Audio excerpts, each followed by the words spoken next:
বাবার জমিদারি পেয়েছে নাকি?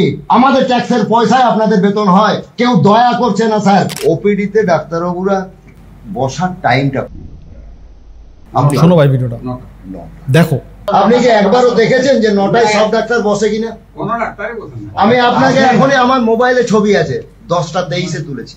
10টা 23 না, বিগত 10টা 23-এ ছবি তোলা আছে আমার কাছে। দুদিন আগে নাক কান গলা এক্সপার্ট, শিশু রোগ বিশেষজ্ঞ, স্ত্রী রোগ বিশেষজ্ঞ, শয়ে শয়ে মানুষ বসে আছে। 10টা 23 আমি তখন ফটো তুলছি। আপনি কোনোদিনও এসেছেন 9টার সময় এসে ভিজিট করেছেন, করে দেখেছেন ওপিডিতে কোনো ডাক্তার বসছে না? আপনি দীর্ঘদিন আছেন, কেন হবে? কেউ 10:30টা বাবার জমিদারি পেয়েছে নাকি? এখানে সার্ভিস করতে এসছে, তার মানে সার্ভেন্ট, ইউ আর সার্ভেন্ট। আমাদের ট্যাক্সের পয়সায় আপনাদের বেতন হয়, আর এটা আমার অধিকার, স্বাস্থ্যের অধিকার, আমার সাংবিধানিক অধিকার। কেউ দয়া করছে না স্যার, ভাববেন না যে আমরা দয়া করছি। স্টেথো দিয়ে দেখছি, একটা ইনজেকশন দিচ্ছি, সুস্থ হয়ে লোকটা বাড়ি চলে যাচ্ছে। এটা আপনার কর্তব্যের মধ্যে পড়ে, আর এটা আমার হকের মধ্যে পড়ে, এটা আমার অধিকারের মধ্যে পড়ে। সেই অধিকার যে বিঘ্নিত করবে, এবং সেই অধিকার বিঘ্নিত হচ্ছে। 8টার থেকে বসে আছে মায়েরা ছোট ছোট শিশু নিয়ে কোলে। আপনিও জানেন ভালো করে, আমরাও ফিল্ড স্তরে গিয়ে দেখেছি। খুব স্বাভাবিকভাবে শিশুদের যে সমস্যাটা হয় 15 থেকে 18 মাসের মধ্যে, বা 2 বছরের বাচ্চাগুলো বেশি অসুস্থ হয়, সেইগুলো নিয়ে মা ঘন্টার পর ঘন্টা, কে না লাট সাহেব আসবে না। আর আপনি বললেন 9টায় ওপিডি। আপনি একদিনও ভিজিট করে কোন ডাক্তারকে 9টায় বসাতে পেরেছেন বলুন? স্যার আছেন, স্যারের প্রতি পুরো ভরসা রেখে বলছি। আপনিও স্যার শুনুন যে কিভাবে চলছে, কিভাবে মস্ত নাইটা চলছে এই জায়গাটাই বলুন। স্যার ইনস্ট্রাকশনে কাজ হবে না, ইনস্ট্রাকশনে কোনো কাজ হবে না। আমরা রেজাল্ট চাই, আমরা তাহলে ব্যবস্থা করি। ঠিক আছে।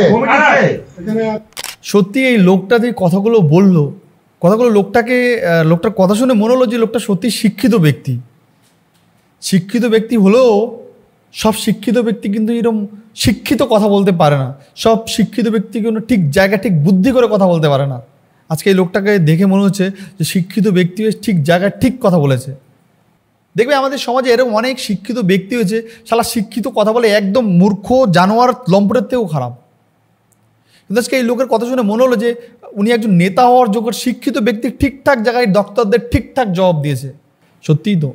সত্যিই তো যে বাংলার সরকারি হসপিটালে, বাংলার বিভিন্ন জেলায়, ছোট ছোট জেলায় সরকারি হসপিটালে ডাক্তারগুলো নিজের ইচ্ছা মতন, খেয়াল খুশি মতন নার্সরা ডিউটি করে।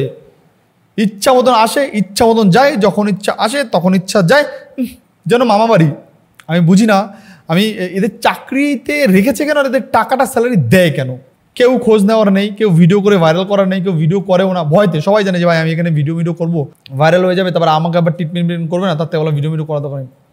আমি বলছি ওয়েস্ট বেঙ্গলের বিভিন্ন সরকারি হসপিটালে যেই রকম নোংরামি চলে, ডক্টররা শুনলে তো 10টা থেকে নাকি ডিউটি, ডক্টর টাইম ডিউটি, সেই জায়গায় ডক্টররা 11টা, 11:30 পরে চেম্বারে আসে। মানে যেখানে লাইন দিয়ে মানুষ 100-200 লোক লাইন দিয়ে দাঁড়িয়ে থাকে, ওদিকে ডক্টরবাবু ঢুকছে 11:30 পরে। তারপরে কি, হ্যাঁ বলো রোগ কী হয়েছে, হয়ে যাও, হ্যাঁ বলো কী হয়েছে, হয়ে যাও, হ্যাঁ বলো কী হয়েছে, হয়েছে।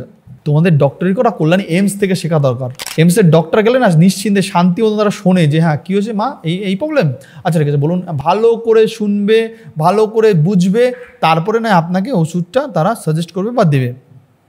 কিন্তু চলে যাবে রাজ্য সরকার যে কোনো বড় হসপিটালে, এই তো জেএনএম হসপিটালের কথাই আমি বলছি, যাবে, হ্যাঁ জ্বর হয়েছে, আচ্ছা হয়ে গেছে, কি সর্দি হয়েছে, হয়ে গেছে, সর্দিতে মানে ভালো করে বলতে দেবে না সর্দি হচ্ছে, সর্দির সঙ্গে আর কী কী প্রবলেম হচ্ছে, কী কী অসুবিধা হচ্ছে বলতে দেবে না, তেমন তোমার হয়ে গেছে।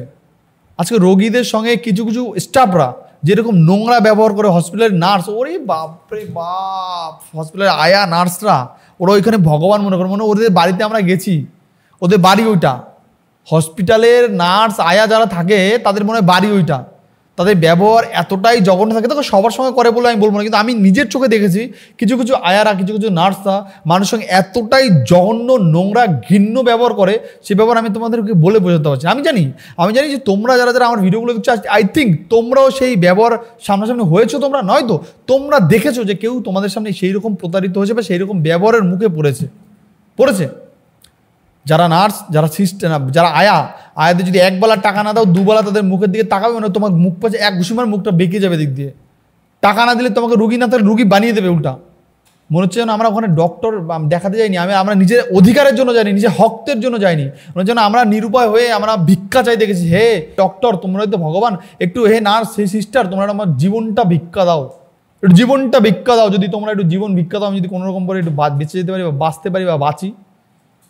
দেখো কিছু করার নেই, সরকারি হসপিটাল এমনই একটা জায়গা, সেই জায়গায় আমার আবার এইটাও সত্যি কথা যে দেখবে অনেক ক্ষেত্রে দেখা যায় যে যেসব নার্সদের করা দরকার সেসব কাজ করে কারা, আয়া মাসিরা করে। যেসব কাজ ডক্টরের করা দরকার সেসব কাজ করে কারা, সিস্টাররা করে। বাহ! আর ডক্টরের কাজ আসবে লিখবে চলে যাবে। ভাই মানুষের সঙ্গে 2 মিনিট কথা বলে কি বিপুল বৃত্তান্ত জানে বোঝে, তারপরে তো তুই ভাই যাবি একটু 2 মিনিট দুটো দ্বন্দ্ব দেখ ভালো করে, তারপরে দেখবে আয়া মানুষেরা ইঞ্জেকশন দেওয়া সব করে আয়া মানুষেরা। কেন আয়াদের কি ওগুলো কাজ? আমি বুঝি না যে আয় জানো। আমি একটু কথা তোমাদেরকে বলি যে তোমরা যে কোনো হসপিটালে যাবে দেখবে হসপিটাল ঠিকই আছে, হসপিটাল ট্রিটমেন্ট করে। আমার মনে হয় আয়া মাসিরা হসপিটালটা পুরো হসপিটালটা চালায়, ট্রিটমেন্ট করে। সে আয়া মাসি বা হসপিটালে কোনো রকম কোনো ছোট্টখাটো স্টাফ একদম যে সুইপার, তার বাড়িতেও যদি কিছু হয় না, তার কোনো প্রবলেম হয় না, সেও হয়তো আগে তাকে সাজেস্ট করবে না না না না এই হসপিটালে একদম নিয়ে যাবে, অন্য কোনো হসপিটালে নিয়ে যায়। কারণ ও তো জানে না ওই হসপিটালের পরিস্থিতি কেমন, ও এই হসপিটালে কাজ করে, এই হসপিটাল পরিস্থিতিটা জানে, তাই ও আগে থেকে বলবে। নিজের লোকের কিছু হলে ওই নিজের হসপিটালে নিয়ে যাবে না কখনো, নিজে আর সাজেস্ট করবে না কখনো, কারণ ও জানে যে ওখানে কী হয়, আদৌ কতটা স্পষ্ট, কতটা ক্লিন ট্রিটমেন্ট হয়। তাদের একটু টাকা থাকে না, একটু টাকা থাকে, তারা বিশ্বাস করে, তারা চেষ্টা করে ভালো জায়গায়। ওই যে ভালো জায়গায় গেলে আবার তোমার দাও নিয়ে বসে থাকে, কোথায় যাবে বলো তো, কোথায় যাবে? এই হসপিটালের বিষয় নিয়ে সরকারকে একটু কথা বলা দরকার, সরকারের এই বিষয়ে একটু রুখে দাঁড়ানো দরকার আমার মনে হয়। তুমি একজন তৃণমূল কর্মী বা তুমি টিএমসি কর্মী, তুমি তোমার বাবাকে নিয়ে গেলে হসপিটালে ঠিকঠাক ডাক্তার নেই, দেখলো জুনিয়র ডাক্তার তোমার বাবা কি বুকে ব্যথা এবং পেটে ব্যথার একটা ইঞ্জেকশন দিয়ে দিয়েছে, বা হাতে ব্যথা পোদে ব্যথার একটা ইঞ্জেকশন দিয়ে দিয়েছে, তখন কি ওখানে তো ডাক্তার নাই, ওখানে তো তুমি ভাবছো আমার কি হচ্ছে হোক না, আমার বাপকে নিয়ে যাবো, এই নেতাকে ফোন করবো, এই নেতাকে, কোনো লাভ হবে না নেতাদের ফোন করে, কারণ ওইটা পরম্পরা চলে আসছে। তাই এখন থেকে আমাদের সবাইকে একবদ্ধ হয়ে এরকম প্রত্যেকটা হসপিটালের সুপারদের বা হসপিটালের উপরে আমাদের গর্জে উঠতে হবে, যাতে এইরকম হসপিটালের প্রত্যেকটা হসপিটালের ট্রিটমেন্ট ব্যবস্থাটা অন্তপক্ষে একটু ভালো হয়, মানুষ ওখানে গিয়ে একটু সুরহা বা একটু সুরক্ষিত হয়, মানুষ ওখানে গিয়ে যেতে মানে ঘৃণাবোধ না করে, মানুষ ওখানে যেতে ভালোভাবে যায়, মানুষ যাতায়াত করতে পারে ভালোভাবে, মানুষ ওখানে এই মুখে আঙুল দিয়ে যাতে ডক্টরখানায় না যেতে হয়। আজকে এমার্জেন্সিতে গিয়ে দেখবে খালি জুনিয়র, আমার থেকে ছোটো ছোটো ছেলেমেয়েরা ওখানে ট্রিটমেন্ট করে। তাহলে ওখানে যে লাখ লাখ টাকা মায়না দেওয়া হয় যে ডক্টরগুলোকে, তারা থাকে কোথায়, কোথায় থাকে তারা? তাদের কি কোনো থাকে না দায়িত্ব যে এমার্জেন্সিতে তাদের থাকা? আমি তো মনে করি সব থেকে যারা বড় ডাক্তার তারাই সবসময় এমার্জেন্সি থাকবে, এমার্জেন্সি গিয়ে দেখবে যে সবসময় জুনিয়র ডাক্তাররা পড়ে আছে। কেন? আজকে কেউ কিছু বলে না, ওর জন্য হসপিটালের সুপারও কিছু বলে না, আজকে কেউ কিছু বলে না, ওর জন্য এলাকা মানে আমিও কিছু বলি না, আমার প্রবলেম হলে আমি কাকে বলবো? তোমার বললাম তুমি, এইভাবেই চলছে ভাই, কেউ কাউকে কিছু বলে না, যে যার মতন যা ইচ্ছা করছে। সুপারকে গিয়ে কেউ কিছু নালিশ করলে তো সেটার স্টেপ নেবে, হয়তো সুপারও সেই স্টেপ নেয় না। কি বলবো, বাংলায় এখন হসপিটালে তো মানে হসপিটালে বলতে গেলে একটা রাজনীতি চলে। আমার মনে হয় হসপিটালে, আমার একটাই দাবি, তৃণমূল করো, সিপিএম করো, যে যাই পার্টি করো, সেটা তাদের পার্সোনাল ব্যক্তিগত ব্যাপার। আমার একটাই দাবি যে হসপিটালে জানি মানুষ একটু ট্রিটমেন্ট ব্যবস্থা, চিকিৎসা ব্যবস্থাটা একটু ভালো হয়। হসপিটালে জানি আমরা না গিয়ে দেখি সবসময় ওই আয়া মাসি যারা, আয়া পুরুষ যারা, আয়ারাই ট্রিটমেন্ট করে যাচ্ছে, এইটা যাতে আমরা না দেখি। আমরা আশা করি যে আমাদের সিস্টার, নার্স বা ডক্টররা ট্রিটমেন্ট করবে। আয়াদের ট্রিটমেন্টের জন্য কিন্তু আমরা হসপিটালে যাই, তারপর কিছু করার নেই। ওই যে আয়াদের যারা নার্স, তাদের কাছে যাবে, এমন একটা ঝামতি মারবে তোমাকে, মানে যেন ওনার কাছে তুমি ভিক্ষা চাইতে গেছো। হে নার্স, একটু সময় যদি আমাকে দিতেন, আপনি একটু সময় যদি, আপনার ভগবান মূল্য, আপনি একটু সময় যদি দিতেন আমাকে, এরকম কি বলতে হয় হসপিটালের নার্স সিস্টারদের। তারপরে তারা ওরে বাবা, তারপরে তারা হসপিটালে যেই সব পেশেন্ট পার্টি থাকে, তাদের সঙ্গে যেরকম নোংরা ব্যবহার করে না, বিশেষ করে মানে খারাপ লাগলেও কিছু করার নেই, মানুষ কিছু বলতে পারে না, ওই একটাই কারণে কিছু বলতে পারে না। সরকারি কর্মী কিছু বললেই পুলিশে ধরে নিয়ে যাবে, তাদের তো আবার ভিতরে পুলিশও থাকে। এখন কে বলবে, কাকে বলবে, বুঝতে হবে তোমাদের বুঝতে হবে। তো চলো এই ভিডিও কিছু কমেন্ট বক্স আমরা একটু চেক করে দেখি বাংলার মানুষ কি বলছে। এখানে লিখছে, অনেকদিন পর এমন একটা সুন্দর প্রতিবেদন দেখলাম, একদম আমিও চাই। দেখো এখানে স্যালুট দাদা, প্রতিবাদ এভাবেই করতে হবে একদম। এই ভদ্রলোককে কোনো রকম খারাপ শব্দ ব্যবহার না করো, যেভাবে পুরো ব্যাপারটা বললেন তা অসম্ভব সুন্দর, কুর্নিশ জানাই আপনাকে। একদম সত্যি কথা যে উনি এত সুন্দর করে বিষয়টাকে তুলে ধরলো, গালাগালি, খিস্তি খামারি, নোংরামি না করেও ভালোভাবে প্রতিবাদ করা যায়, সেটা উনি দেখিয়ে দিল। কেন একজন হচ্ছে এইরকম প্রতিবাদ প্রতিটি জায়গায় হওয়া উচিত।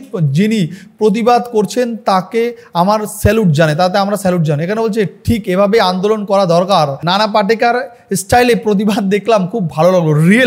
রিয়েলি আমার, তোমরা কে কি পাটেকা বলো, নানা পাটেকা বলো, যে যাই বলো, এই লোকটা যে প্রতিবাদ করেছে, দেশের রাজ্যের সাধারণ মানুষের জন্য যে আওয়াজ তুলেছে, এইরকম আওয়াজ জানি প্রত্যেকটা হসপিটালে কেউ না কেউ তুলুক, এটাই আমরা চাই। আর সেই যে আওয়াজ তুলবে তার পাশে আরও 20-30টা ছেলে জানি দাঁড়ায়। এখানে একজন সাধারণ জনগণে এগিয়ে এসে নিজের অধিকার ছিনিয়ে নিতে হবে। এই প্রতিবাদ সর্বত্র এইভাবেই করা উচিত।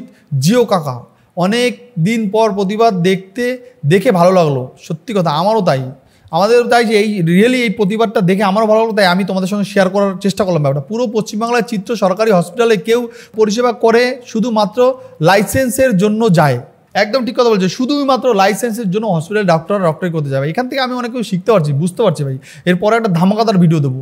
এখানে দেখো, এখানে হচ্ছে এনাদের পকেটে কমিশন যায়, তাই এনারা কিছু ঠিকঠাকভাবে করতে পারে না। এটা শুধু ছাতনা হাসপাতালে নয়, সব হাসপাতালে এই একই অবস্থা। তো যাই হোক বন্ধুরা, তোমরা দেখলে বাংলার মানুষ কি কমেন্ট করছে। বাংলার মানুষটা কিন্তু, বাংলার মানুষ তথা বাংলার জনগণ এই কাকুর সমর্থনই আছে। তো তোমরা জানাবে যে তোমাদের এই বিষয় নিয়ে কী বক্তব্য। অবশ্যই তোমরা তোমাদের কমেন্ট বক্সে তোমাদের মূল্যবান বক্তব্য জানাও। আর তোমরা কি হসপিটালে এইরকমই কিছু শিকার হয়েছো, অবশ্যই কমেন্টে জানাতে ভুলো না। আজকে আমাদের এখানে শেষ করছি, নেক্সট টাইম দেখার জন্য কোনো ভিডিও অন্য কোনো পড়বো। বাই বন্ধুরা, ভালো থেকো, সাবধানে সেফ থেকো।